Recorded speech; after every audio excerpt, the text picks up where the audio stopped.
Weila, ciao a tutti e benvenuti in questo nuovo video. Oggi parliamo del Melbourne GP. Melbourne che è la capitale dello stato del Victoria, in Australia sudorientale, e ospita questo circuito cittadino non permanente che sorge nelle strade perimetrali di un lago. Il lago è situato in un parco che è anche omonimo del circuito, ovvero l'Albert Park. Il progetto non è da attribuire a nessuno, proprio in quanto le strade in cui sorge questo Gran Premio sono delle strade pubbliche che ospitano la normale circolazione durante tutto il resto dell'anno e sono strade appunto che semplicemente costeggiano questo lago e che lo costeggiavano già prima di essere utilizzate per il Gran Premio.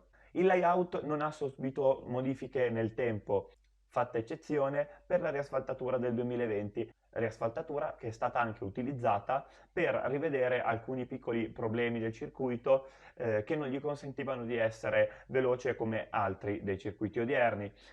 Proprio in favore di questo si è allargato leggermente il circuito e è stata smussata la chicane che comprende le curve 9 e 10. È stata allargata anche la pit lane, questo con lo scopo di poter aumentare i pit limiter, visto che fino al 2019 la velocità massima consentita nelle pit lane di Melbourne era di 60 km/h. Ora finalmente sono passati a 80. Il circuito è composto da 14 curve e 3 zone DRS. Nonostante questo circuito non abbia molti rettilinei, richiede un alto carico aerodinamico e una delle particolarità è che questo circuito porta un alto consumo degli pneumatici. La velocità massima che si raggiunge, che si dovrebbe raggiungere, dovrebbe essere circa di 315 km/h e un giro è lungo 5,278 km. Questo ci fa capire che sono necessari 58 giri per raggiungere i 305 km che ci consentono di completare un Gran Premio. La pole nel 2022 corrisponde al record della pista, proprio grazie ai lavori che sono stati fatti che hanno reso il circuito più veloce. È stata fatta da Leclerc con la Ferrari. Vi invito ora a salire con me a bordo di un monoposto per fare un giro del tracciato. Eccoci sul rettilineo principale, scendiamo in quinta e ci lanciamo in curva 1, per poi farci trascinare all'esterno della 2 dalla forza G.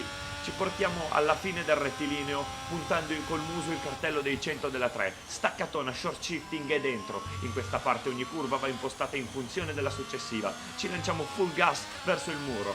Fuori dalla 5 lotteremo col volante, mangiando tutto il cordolo esterno, giù 2 marce per la 7, lanciandoci dentro quando ancora non ne vediamo l'apice, per poi ritrovarci sparati sul cordolo esterno, che segna l'inizio della parte veloce. Qui si respira, ma il fiato ci verrà strappato dalla prossima chicane, dove troveremo l'ultima zona DRS. Togliamo 2 marce e stiamo attenti a questi cordoli che sono molto pericolosi. Le gomme soffrono per tenere l'auto in strada, ma ora non si può perdere velocità. Pestone sul freno alla 11, short shifting per gestire meglio la potenza e via verso la 12. Lanciamo la monoposto dentro in rilascio, dopodiché aspettiamo la 13, molto tecnica. Teniamo di forza la vettura che vuole scappare col posteriore e che alla 14 ci porta verso il muro esterno per poi far urlare il motore fino a tagliare il traguardo. I punti di sorpasso sono quasi solo rappresentati dalla fine delle zone DRS, nonostante questo magari potremo vedere un po' di duelli protrarsi oltre curva 3 e quindi magari anche nelle curve 4 e 5 o magari comunque nell'ultima parte del tracciato dove per esempio la penultima curva, che è un filino un po' più insidiosa, può farci vedere un pochettino di spettacolo e dove proprio la parte successiva alle curve 9 e 10 può essere sfruttata, visto che quelle curve sono diventate molto veloci ora, per magari potersi affiancare e poter effettuare un sorpasso. Nonostante questo, comunque le zone principali per i sorpassi saranno appunto le parti dove finiscono le zone di RS. Passiamo alle curiosità. La prima di cui voglio parlarvi riguarda curva 13 che si chiama Ascari. Il nome di questo pilota ci rimbomba un attimo nella testa? Assolutamente sì, lo stesso nome è utilizzato per la variante che comprende le curve 8, 9 e 10 del circuito italiano di Monza. Tra l'altro questa variante è veramente bellissima e è veramente famosa proprio per la difficoltà che richiede, le capacità che richiede per essere affrontata correttamente e soprattutto in maniera veloce. Un'altra curiosità riguarda un team che all'esordio è riuscito a fare doppietta. Questa cosa è successa solo in questa occasione nella storia moderna della Formula 1 e quindi solo a Melbourne. Il team era la Brown GP, i due piloti erano Jenson Button e Rubens Barrichello e si trattava dell'anno 2009, cosa veramente particolare e che ha stupito molti. Nonostante il team fosse all'esordio, l'auto poi si è verificata essere effettivamente velocissima e quindi si è capito che le prestazioni erano meritate, si è anche scoperto il motivo per cui l'auto era così veloce. Diciamo che il motivo principale era un diffusore posteriore doppio particolare che ne migliorava ampiamente le prestazioni aerodinamiche. Dopo qualche Gran Premio anche tutte le altre scuderie si sono, diciamo, allineate per costruire questo tipo di diffusore posteriore. Dopo i lavori del 2020 fu aggiunta una quarta zona DRS per l'annata 2022. La zona DRS fu posta tra le curve 12 e 13, ma fu rimossa prima delle FP1 del venerdì. Questo perché avrebbe portato i team ad aumentare ulteriormente il carico aerodinamico e quindi ad aumentare anche il porpoising delle vetture, che già era troppo e quindi si è valutato che potesse essere problematico per la sicurezza. Nel 2020 il Gran Premio è stato cancellato a causa di un problema di un meccanico della McLaren che è risultato positivo al test del virus di cui tutti conosciamo il nome. La cosa, tra l'altro, ha poi portato, diciamo, la gestione del circuito a fare i lavori di cui abbiamo precedentemente parlato. La Ferrari è il team che ha più vittorie in questo circuito, ben 9 contro le 6 di McLaren e le 4 di Mercedes, mentre per la Red Bull c'è una sola vittoria, quella del 2011 di Vettel. Quest'anno probabilmente vedremo il bis. Il Gran Premio in Australia si corre dal 1985 e fino al 1995 ha rappresentato l'ultima data del campionato, mentre quando si è passati da Adelaide a Melbourne e quindi all'Albert Park, il Gran Premio è diventato il primo del calendario. Parliamo di una curiosità un po' più triste. Nel 1993 l'Australia ha visto l'ultima gara vinta da Ayrton Senna, che poi ovviamente nell'annata 1994 è venuto a mancare durante il Gran Premio di Imola, ma appunto questa gara non è stata corsa nel circuito dell'Albert Park, ma è stata corsa ad Adelaide. Per passare ora alla storia, passiamo da quello che è stato l'inizio, diciamo, della gara di Melbourne nell'epoca moderna, quindi parliamo del 1993 in cui si raggiunge un accordo con la FIA, però il contratto con Adelaide scadrà nel 96. Cosa fare quindi? Si iniziano i lavori appunto per riadattare l'Albert Park che era già usato negli anni 50, era già stato usato negli anni 50 ma per pochissimo tempo a causa di delle proteste ambientalistiche e che poi è stato, diciamo, tra virgolette, abbandonato per l'uso agonistico per 40 anni. Dopodiché, appunto, nel 1996 finalmente si torna ad utilizzare l'Albert Park. Albert Park che è rimasto dal 96 al 2011 come primo Gran Premio di diritto. Dal 2011 doveva essere il Bahrain il Gran Premio che sarebbe diventato il primo del calendario, ma hanno dovuto prolungare a causa dei problemi riguardanti le instabilità politiche dello Stato del Bahrain. Quindi fino al 2019 non si è effettivamente visto il Bahrain come primo Gran Premio. Continuiamo con gli eventi importanti parlando del duello tra Villeneuve e Hill nel 1996. Di questo duello vi metterò nei link in descrizione un video per permettervi di andarlo a vedere. È veramente uno di quei duelli fantastici che speriamo di poter rivedere prima o poi simili anche nella Formula 1 moderna magari.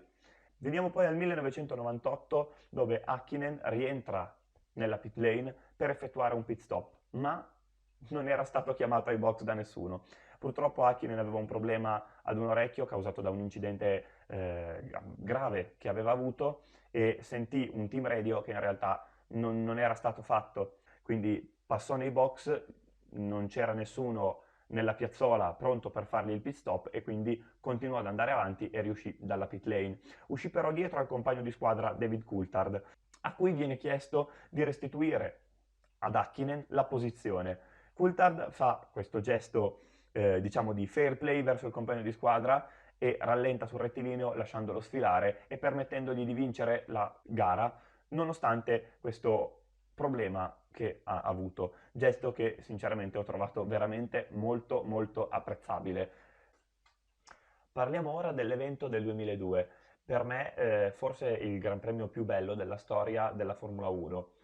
Ci furono diversi duelli, i due più belli sicuramente sono tra Webber e Salo. Webber nella gara d'esordio riesce a stare davanti a Salo che purtroppo fa un errore con la sua Toyota finendo in testa coda, poi riesce a ripartire e comunque a concludere la gara, ma perde appunto la posizione su Webber durante questo duello. Webber che stava facendo la sua gara d'esordio, oltre che la sua gara di casa, perché Webber appunto è australiano, e che riuscì, partendo 18esimo, ad arrivare quinto, anche grazie a ciò che successe durante il primo giro, che vi racconterò tra poco, perché ci fu un altro duello sensazionale e fu tra Michael Schumacher, Trulli e Juan Pablo Montoya.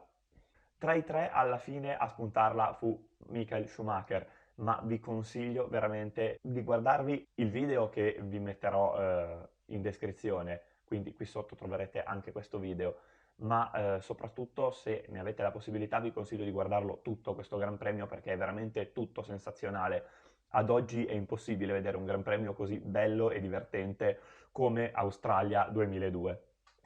Però Australia 2002 fu segnata anche da un altro evento, un incidente durante la partenza scatenato da Ralf Schumacher e Rubens Barrichello che scattano dalle piazzole. Ralf Schumacher cerca un pertugio per riuscire a passare Rubens Barrichello che però all'ultimo si sposta proprio davanti a lui e Schumacher lo colpisce nel posteriore sradicando completamente l'alettone a 240 km/h e sfiorando la testa di Barrichello mentre gli passa sopra. Dopodiché Schumacher atterrerà finendo in ghiaia e andando anche a sbattere sulle protezioni alla fine della via di fuga. Nessuno dei due ebbe nessuna conseguenza fisica, ma l'incidente fu veramente spettacolare da vedere. A causa dell'incidente tra Ralf Schumacher e Barrichello, dietro ci fu confusione, altri piloti venirono a contatto e alla fine furono ben 8 i piloti coinvolti in questo carnage all'inizio appunto del Gran Premio. Pensate che ci vollero 4 giri di safety car per permettere ai Marshall di pulire tutti i detriti presenti in pista. Veniamo ora a un evento, un altro incidente del 2016, l'incidente di Fernando Alonso che al giro 18 del Gran Premio, arrivato alla curva 3, colpisce il posteriore della monoposto di Esteban Gutiérrez. Colpendo la Haas, la sua McLaren plana per aria, si ribalta più volte fino addirittura a colpire la terra col muso e poi a compiere un giro per aria finendo cappottata e poi rigirandosi ancora.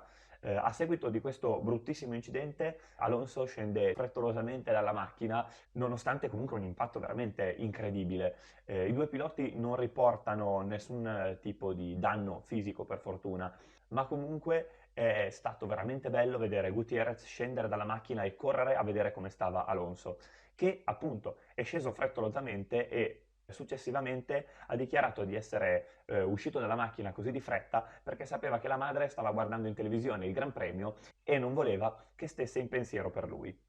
È molto bello portarvi questo tipo di contenuto perché vi fa anche vedere un pochettino i piloti un po' di più come persone, come qualcuno che si porta dei pensieri all'interno di quell'abitacolo, si porta comunque delle esperienze, quindi un po' anche a vederli meno come macchine che salgono lì e hanno i paraocchi e vedono solo quello che stanno facendo in quel momento, ma normalizzandoli anche un po'.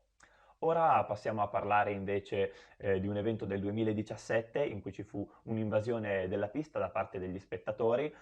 Questo fu, tra virgolette, causato dalla vittoria di Sebastian Vettel su Ferrari. Praticamente i tifosi della rossa, diciamo che fecero fare un po' di confusione ai Marshall a causa della loro estrema felicità per la vittoria di Vettel. Marshall che aprirono i cancelli troppo presto, quindi dopo la bandiera a scacchi, ma quando le auto non avevano ancora finito i loro giri di rientro. Vettel in realtà ne fu contentissimo perché da appassionato della Formula 1, tra virgolette, storica, ha visto sicuramente e sentito parlare di tantissime volte del passato in cui era la normalità che gli spettatori invadessero la pista alla fine del Gran Premio andando a festeggiare mentre che i piloti sfilavano rientrando ai box. Chiaramente Vettel non avrebbe mai potuto normalmente vivere questa situazione con la Formula 1 moderna e invece grazie a questo particolare evento veramente singolare ma praticamente un regalo per lui ha potuto vivere un'esperienza che ad oggi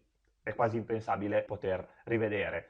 Per quanto riguarda la sicurezza, beh, in passato questa cosa era successa spesso, sicuramente non è una cosa sicura, ma che comunque è difficile che porti a delle conseguenze. Il video è ora giunto al termine, ma vi chiedo di seguire il canale e magari di mettere like o commentare comunque. Per voi non è una grande perdita di tempo, ma per me è veramente una cosa importante, anche perché mi sto veramente impegnando per riuscire a far crescere questo canale e mi farebbe veramente piacere poter avere un pubblico maggiore a cui portare i miei contenuti. Vi ringrazio per aver visto il video fino a qui e ci vediamo al prossimo video. Ciao a tutti!